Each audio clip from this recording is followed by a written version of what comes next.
All right. Okay.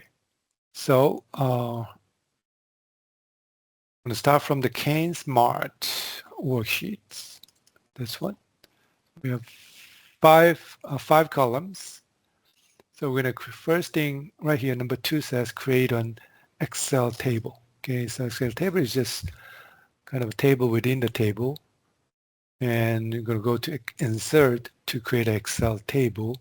So Excel table will let you create something, some other functions you can build in because they work as a group and kind of convenient way to organize your worksheets. And let's see, here we go. Insert, we're going to click table, that's the Excel table. Then usually Excel highlights the area that you're going to name automatically because on these worksheets, these are the area that contain the data, right? So highlight it, just confirm this area is correct, then you click OK. Then as you can see, this entire area kind of make it as a whole group, right? And up here, table name is showing right there so that you can name this area as a table. So you must have a name with one word. You cannot have two words like a space between. So we're going to name this area as item sales and press enter. So for example, if you outside of this area, then you go back to name box, see the item sales that we just named. So you click that, then you highlight this Excel table you just created. Or you can refer this item sale table in other formula on other worksheets. So you don't have to go back and forth to highlight. So you just name it, this area as item sales. Okay. So we did that, this step. Then the other one, column E, because the sales, we're going to make it as a number format to currency and no decimal places. Like that. Decrease decimal places. Okay, so that was step 2. Step 3. Okay, so based on these worksheets, now starting from step 3, we're going to create a pivot table. So this is a screenshot you're supposed to make. If it's too small, you can just make it bigger and let's see what they got. Because if you make it too big, the file gets larger. So that's why I just kind of adjusted a little bit smaller. Okay. Anyway, so we're going to make it just like that. That's the idea of pivot table. Pivot table is not like creating formula or calculating anything. It's more like you try and see what happens. Okay, so that's why you need a screenshot. Because you try to explain, this screenshot by describing, words is pretty hard, right? So that's why I have attached a screenshot. But so let's do it, creating pivot table. So go to Insert tab, Pivot Table. That's the first one from the left toolbar. There you go. Then you have two choices to create this, either on a new worksheet or existing area. So we're going to create a new worksheet. So I'm going to just leave it as here. Then I'm going to click OK. Then we're going to name these worksheets as region and the year. So that's what it says right here. Okay. So I just named it, this worksheet. Then we're going to organize just like up here, right? So as you can see, you can try to read the direction, or you can just go right at the screenshot and just click region. Region is clicked, the year, and sales. Then you decide how you're going to move these things. See that in this area, it's kind of small, but you have columns, you have rows, you have values. And also, of course, you have filters. But mainly, we're going to just move those columns around on these sections. So because as it appears, it look a little different, as you can see, right? And also, if you look closely here, those two columns are under rows. So I'm going to move my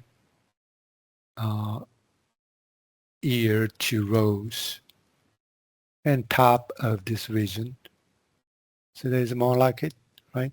So now the ear, then the region, which is kind of small. Colorado, Oklahoma, whatever those regions. Then we have cells, sum of cells. So look almost like that, right?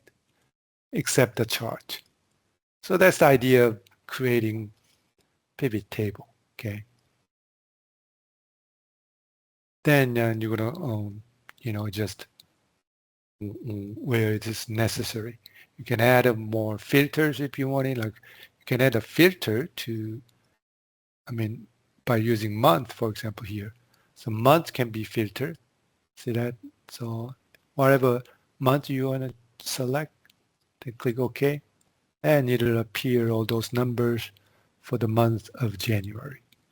So that's the idea of using all these different sections, filters, columns, rows, value, especially value section.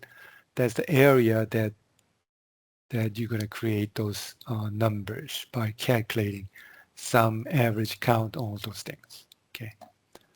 So I'm going to just throw this out. Okay. So that's what we have. Then we have chart. Creating pivot chart is simple. Just all you do is just select the pivot table you have, then go to pivot table, analyze at the top in the toolbar.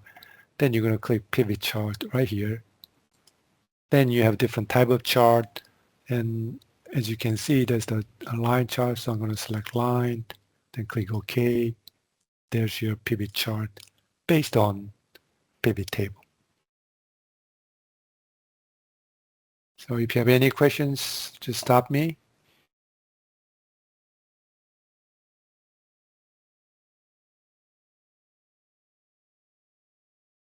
All right, number 4. So I'm gonna, should I save it? I don't think I need to save it, but again, K-Smart, we're gonna create a pivot chart, pivot table. This time, pivot table should be look like this one. Okay, and so I'm gonna click Insert, Pivot Table, New Worksheets. We're gonna name it as Product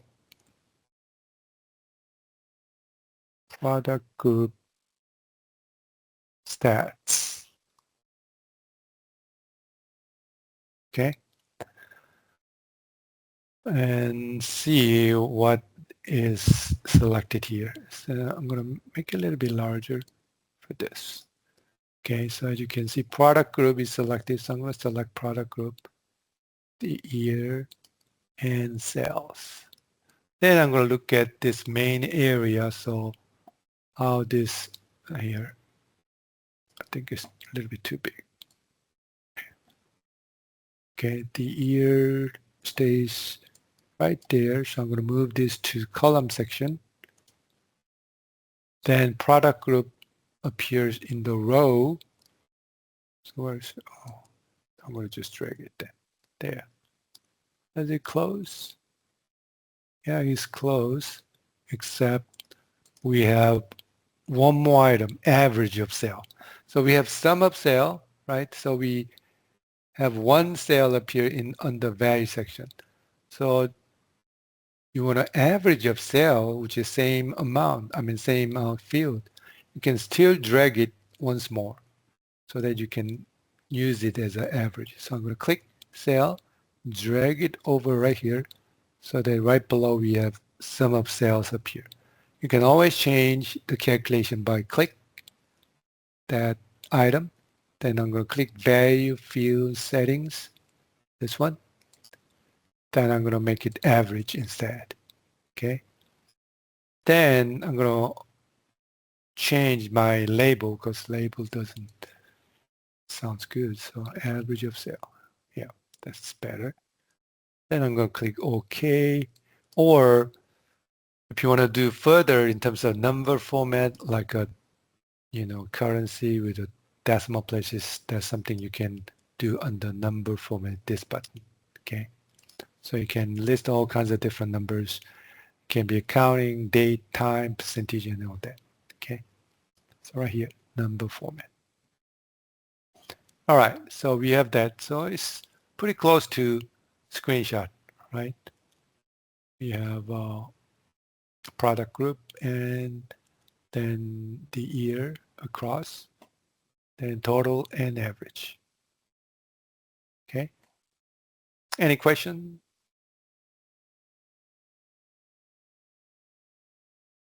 All right.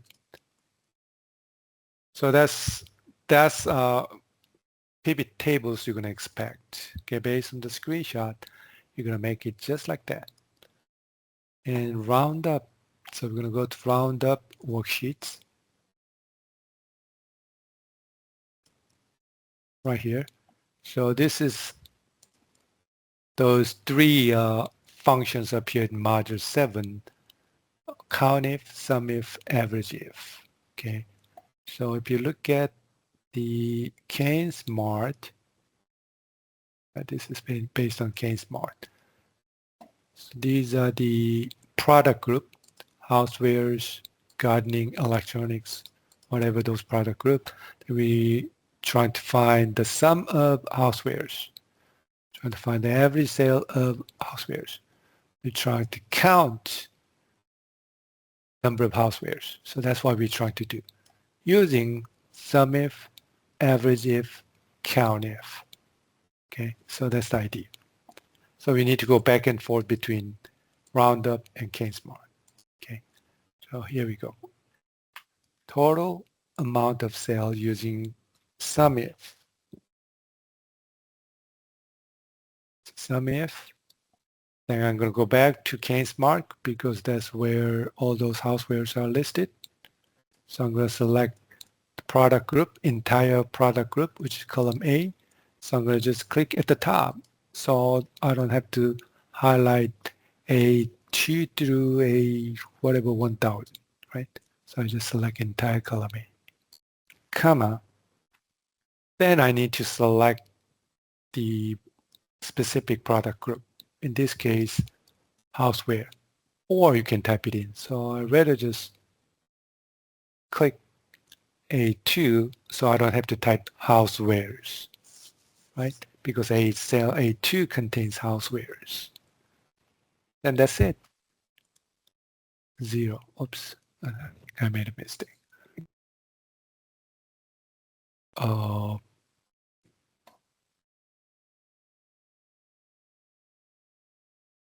CANSMART, cell A. There are a bunch of housewares, right? So let's.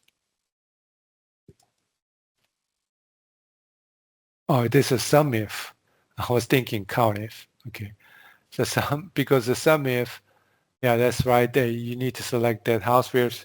Then we need one more because you need to select the sales column, right? So that the Excel will calculate the total of sales. So I'm going to go back CANSMART. Then I'm going to select sales column, which is column E at the top. So I have those three items appear in SUMIF. There you go. That's the total amount of sales for housewares. So this is the syntax. So it's not something you want to type it in, as you can see, right? Because you're going to easily make a mistake. So you need to go back and forth between those two worksheets and just select the columns or select the cell. All right, then rest of the column, we don't have to do anymore because we can just autofill because the cell A2 becomes L3, A4, A5, A6. So it calculates pretty quickly. All right? So sum if and also average if requires 3 variables within. The column for whatever the value, the comma, then the value itself, in this example, housewares, comma, then the column to calculate. If it's sale, then you're going to select the entire sales column. Okay. What about average sales using average if? It's exactly the same, only difference is average F.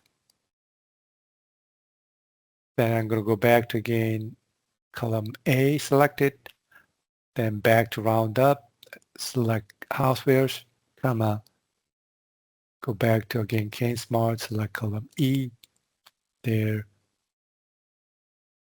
and that's it. Every cell is calculated.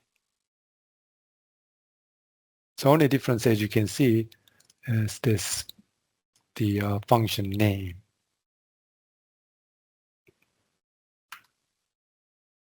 Right? And third one is using COUNTIF. COUNTIF is a little different because it requires only 2 variables within. Okay. And so we're going to start from again Smart, select column A because that's where product group is located.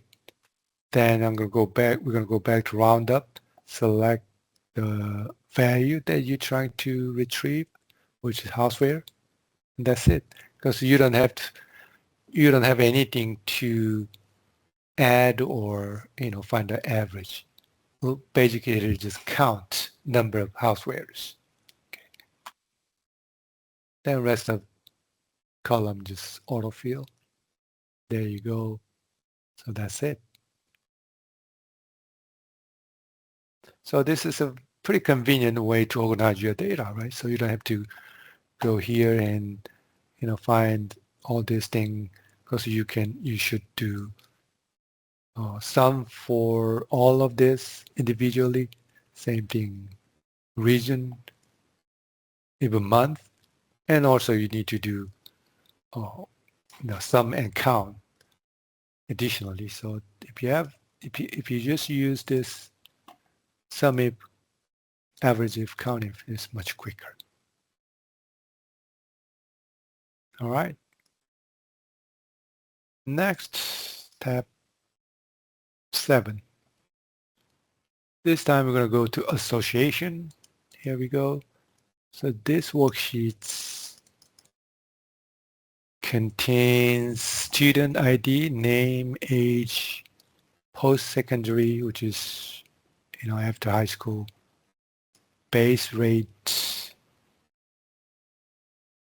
The base rate, something we're going to, I think some of those columns are blank, but you don't have to worry about. And class, finance, certified, and financial aids in column K. All right, so we're going to create an Excel table again, only in this area, okay?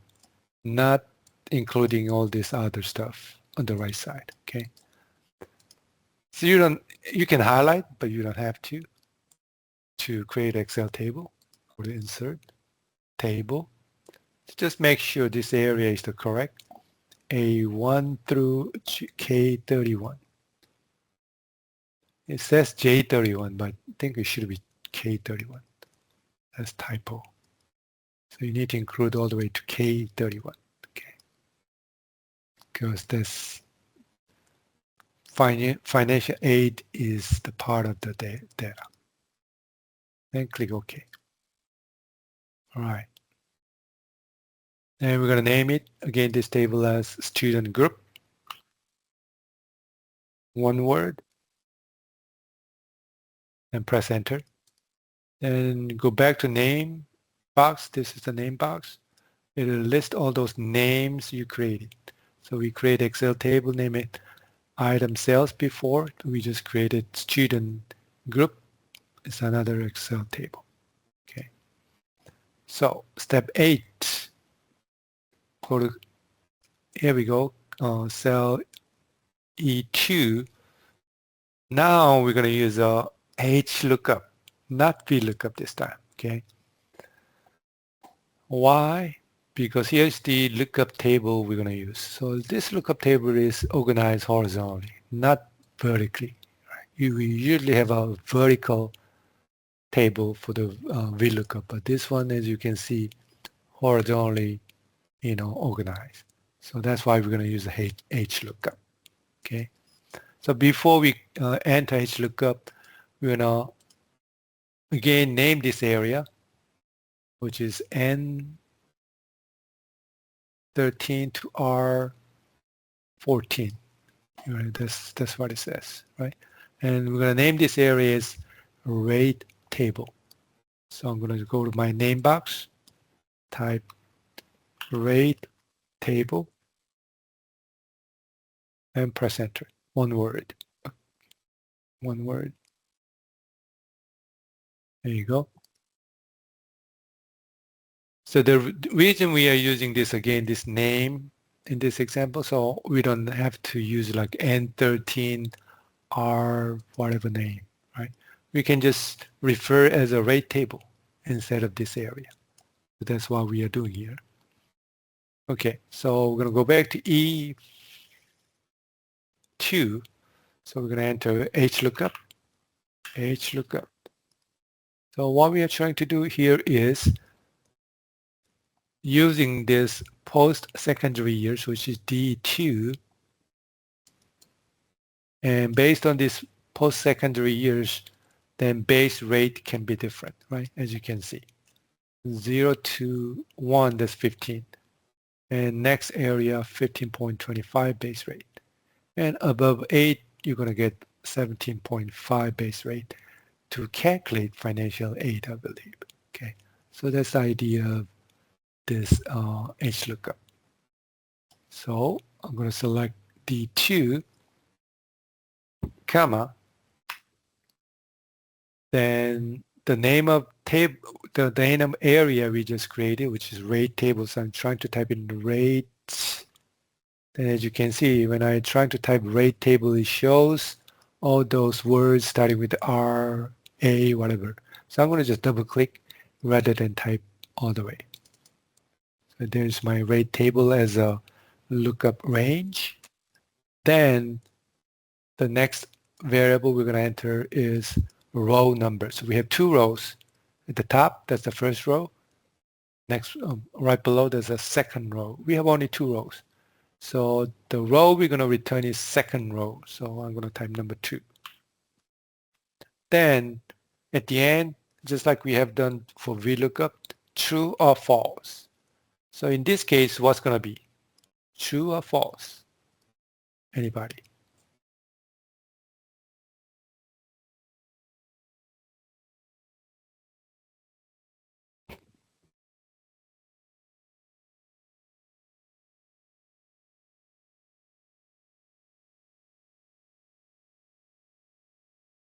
We're going to use false if it is a exact match, meaning only one match for this particular value.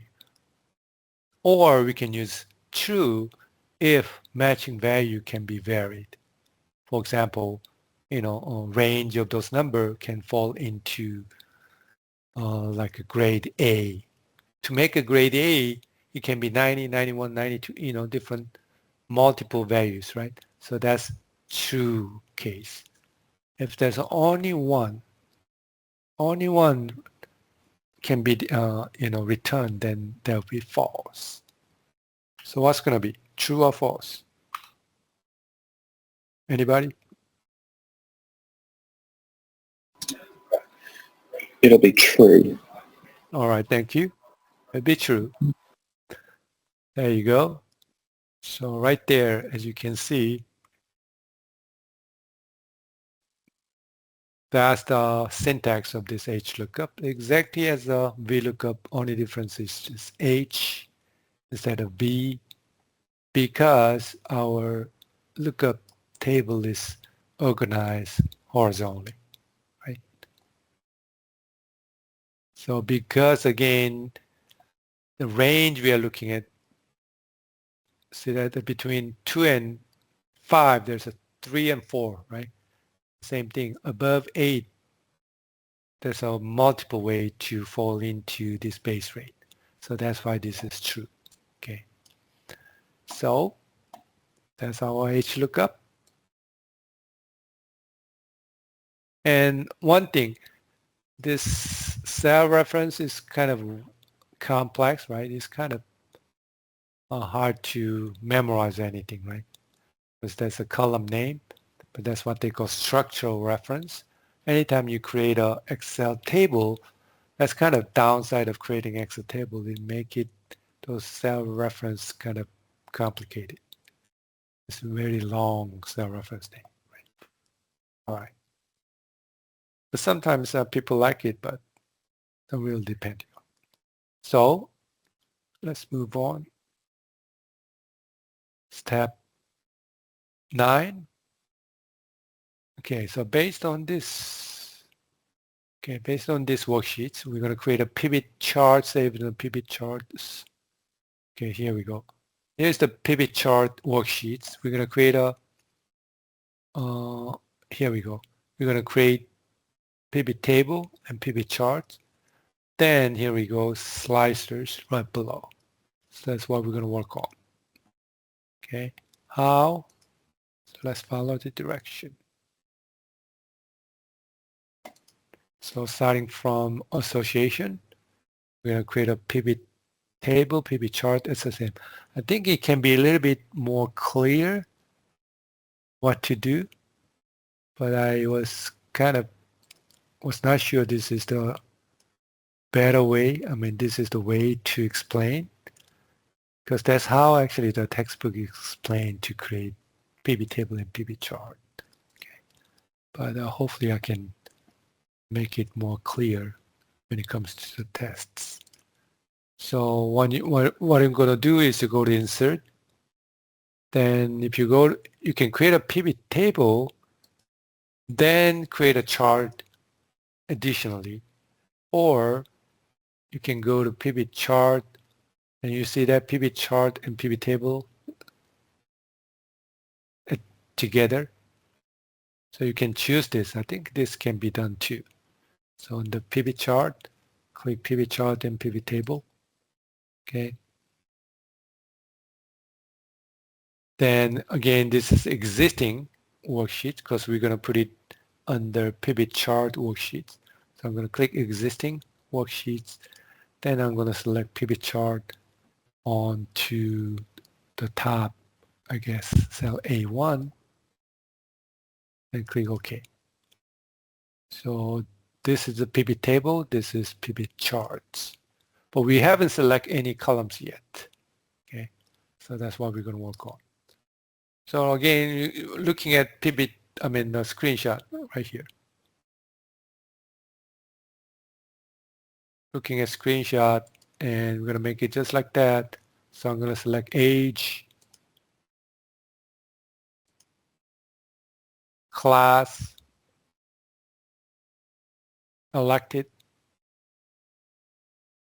and also looking at this different sections, class selected in the rows,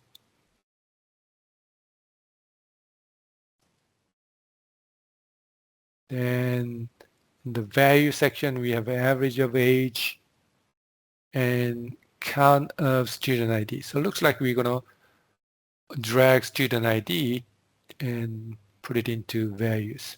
So I'm going to drag student ID, drop under sum of age, just like that.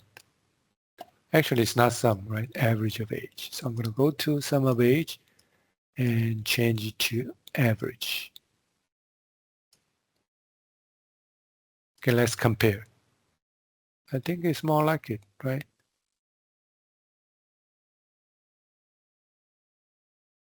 Because I have so many decimal places, something that I need to do. Okay, reduce decimal places. So what is it? Age. So I'm going to go to age and click value field settings. I'll go to number Then the number, no decimal places. Okay, better. And also, if you look at this screenshot, there's no these things like buttons and all that. So I'm going to right click, hide all field buttons so that, make it clean chart. Okay, so that's that. Then, yeah, that's what it says. Hide all buttons from pivot chart. Then number 10, step 10, create a sliders for grad student and elected fields. Okay. All right, so here I'm going to go to pivot table analyze because that's where insert slice is located right here in the toolbar. Grad student, elected, those two columns, and click OK. Okay, and how are we going to put up grad students right below first. Grad student, shorter, and elected right by it. Maybe a little bit too big.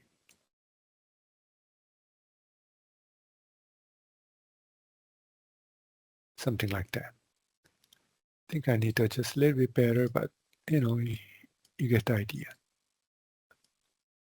And as you can see, you have two columns each. So I'm going to just select first slicer, go to right here in the toolbar option, make it two columns. Same thing, elected, columns, two. So more like it, except a little bit too big, I guess. Right? So idea is, the whole idea of just using this dashboard with slicers, you select these buttons. See that? Select this slicer, and it changes based on the selection. That's the whole idea.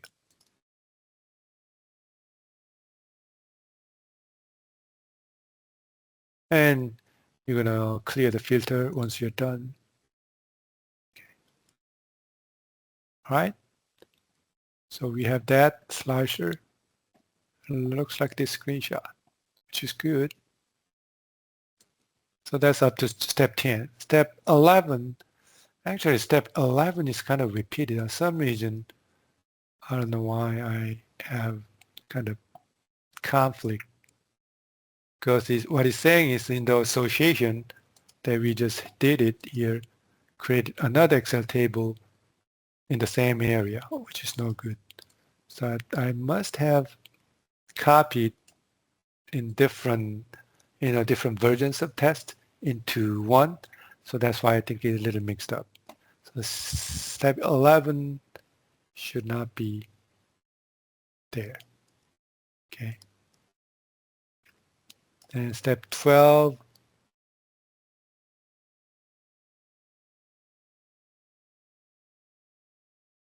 we're going to go to pivot chart worksheets, this one. Then, okay, here we go. This looks weird now because once I add all this above, I think this table looks a little weird because I think they arranged, there you go, kind of hidden on this area. So number of students, financial aid. So this time we're going to use the subtotal function, okay? And to find number of students and find total financial aid, find average financial aid. So simple total function would not work because you have created Excel table, and I think this subtotal will work better than simply using total function. So that's the idea of just using subtotal here. B24. We're going to use subtotal function so that we can find number of students using count A function by using actually student ID field. Okay, so equals subtotal. And as soon as you type equals subtotal, it'll list different types of calculation. But we're going to do count A right here.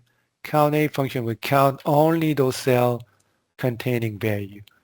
So it's going to skip the cell kind of empty. So empty cell will skip, only count those cells with the content. Okay. So I'm going to choose that, count A, and comma, then the Excel table name we created. What was that? Student group, right? So I'm going to select student group. Then bracket. The bracket will show all the list of column. So we're going to choose student ID because that's what it says in step 12. And closing bracket, closing parenthesis. 30 students listed.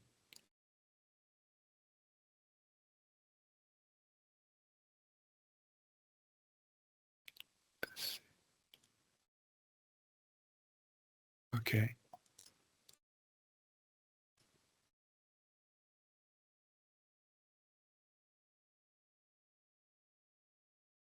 This time, okay, I'm going to use,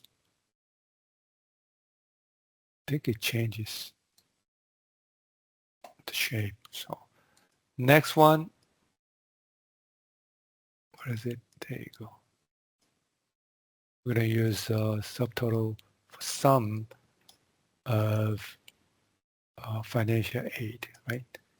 Equals subtotal sum student group bracket financial aid column is right there, the last one, bracket closing. So that's 158,000 total. Average subtotal average is right. Where is it? Average. Right here. 101, comma, and student group. That's our Excel table. Bracket, give a list of column. Financial aids, bracket, and closing.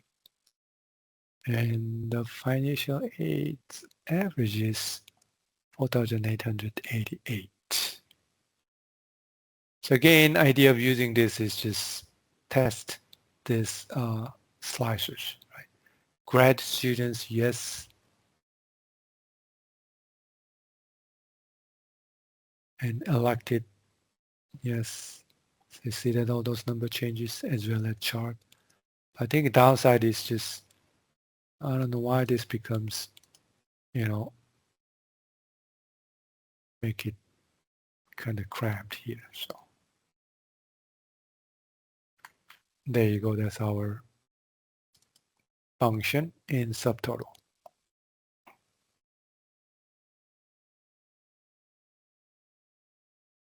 So that appear is, what is appear in module 6 actually, subtotal function.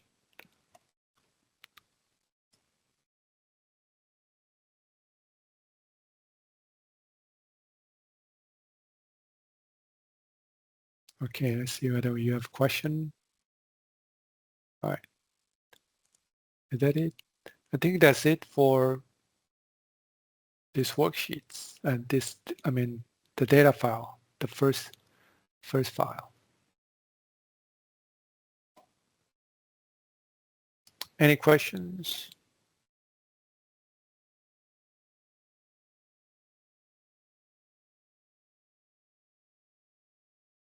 All right, so let's move on to the auto work, which is the working with multiple worksheets.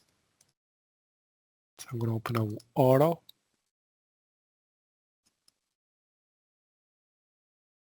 There you go. Let me close this guy. There. I think it's already had directions over here inside, so I don't have to go back and forth. Okay, that's good.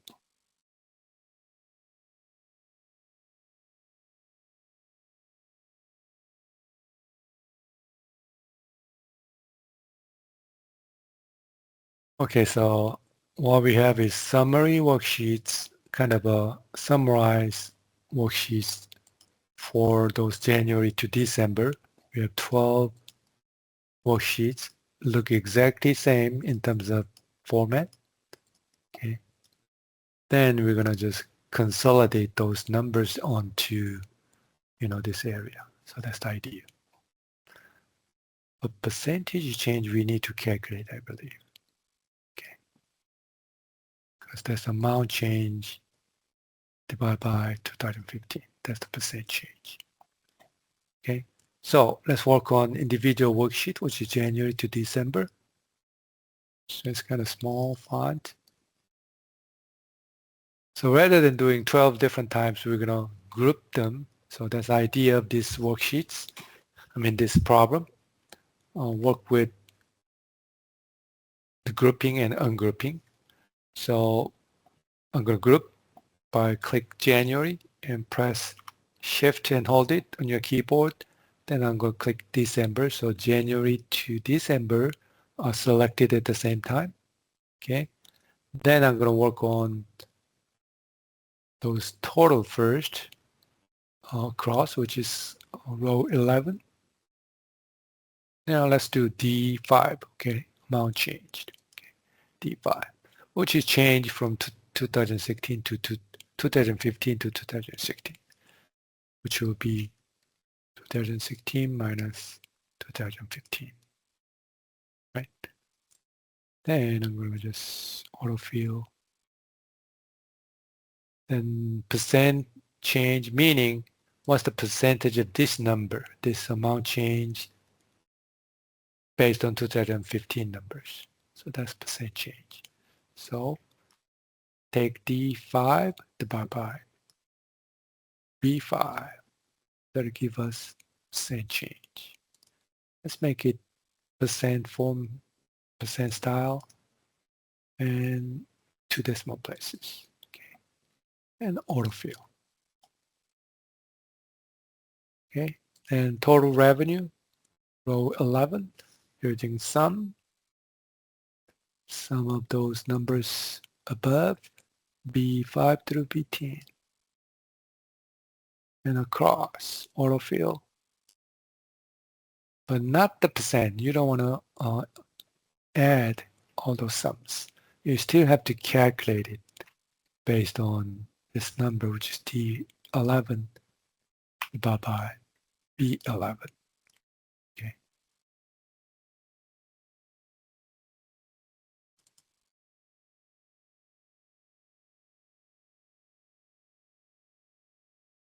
Okay, just like that. All right. So once you have all entered, then check other worksheets that have a same calculation, right?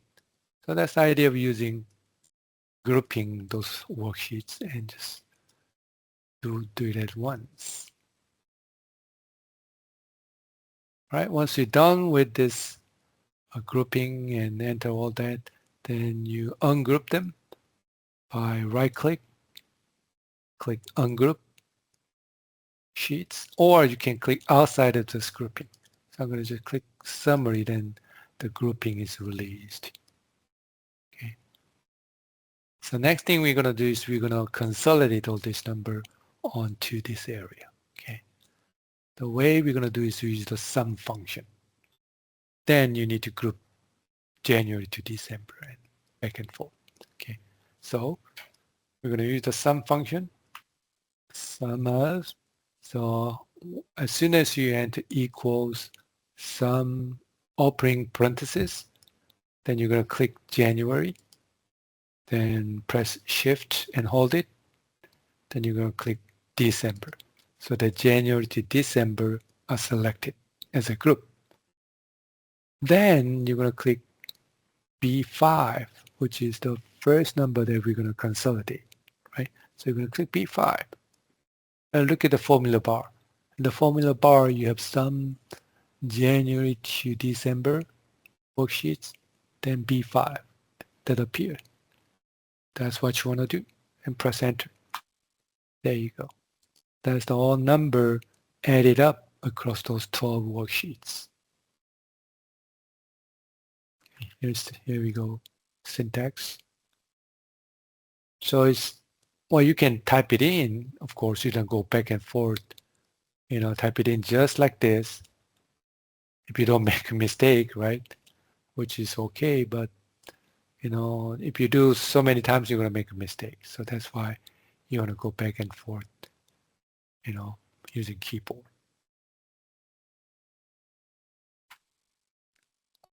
All right. But good news is we can just autofill. Autofill across, and autofill downwards. Because B5 changed to C5, D5, B6, C6, D6 will basically reflect exactly what we have in those 12 worksheets. So I think the amount should be correct.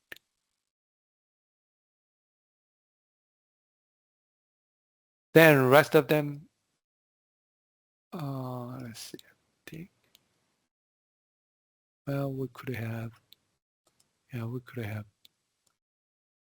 autofill downwards one more time.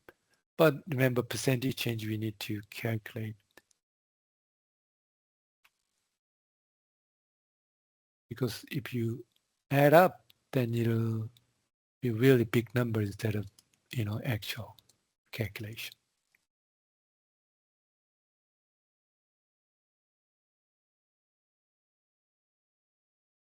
And make it percent style. Where is it? Percent style. There you go.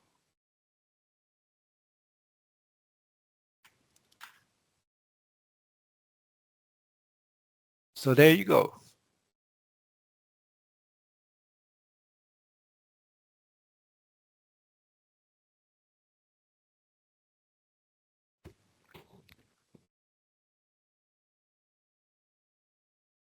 Let me know if you have any questions.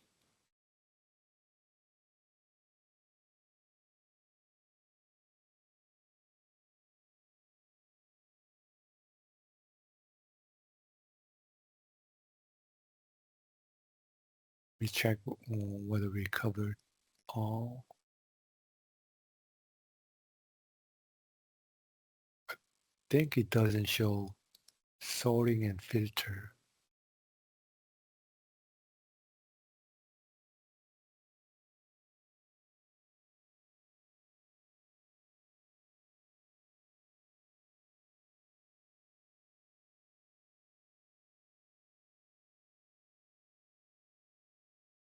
And subtotals, not the function, but subtotals.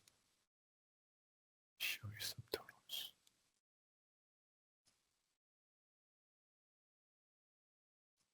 See which one I'm going to use to show the subtotal.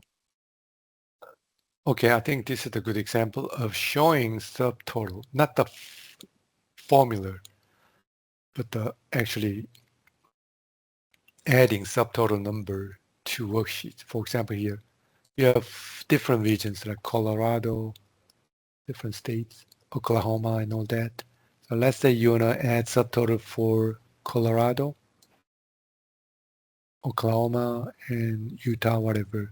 It's alphabetically ordered already, right? So it's pretty quick to add a subtotal. So you're going to go to Data tab to find subtotal. Subtotal is on the R line. And if subtotal is grayed out, meaning you cannot do subtotal right now. So I'm going to just I'm going to release this Excel table. So I'm going to go to my table design, and I'm going to convert to range. So to create subtotal, the data must be a normal range, meaning no tables. So that's what I'm doing. But because this is table, I'm going to go to table design. I'm going to convert to the range, normal range, so that I can delete or I can release my Excel table. Then confirmation, yes. Now I can do subtotal. So go back to data tab. Subtotal is right here. So again, we're going to create a subtotal for each region. So I'm going to select region at the top. So it'll give you subtotal for each region. Then what calculation? That's the function sum. Then third one, then which column you're going to use to show those totals, sales, then click OK. So if you scroll down, at the end of Colorado, you have subtotal. And same thing, the Oklahoma, give you subtotal, Utah, then at the bottom you have grand total. So that's the idea of using subtotal option at the data tab. So it'll give you kind of visual idea of subtotal for whatever column you select.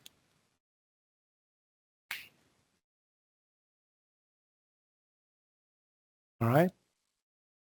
I think that's about it.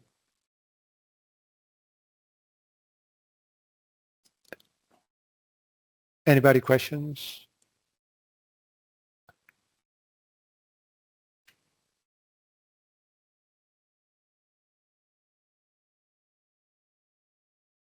All right.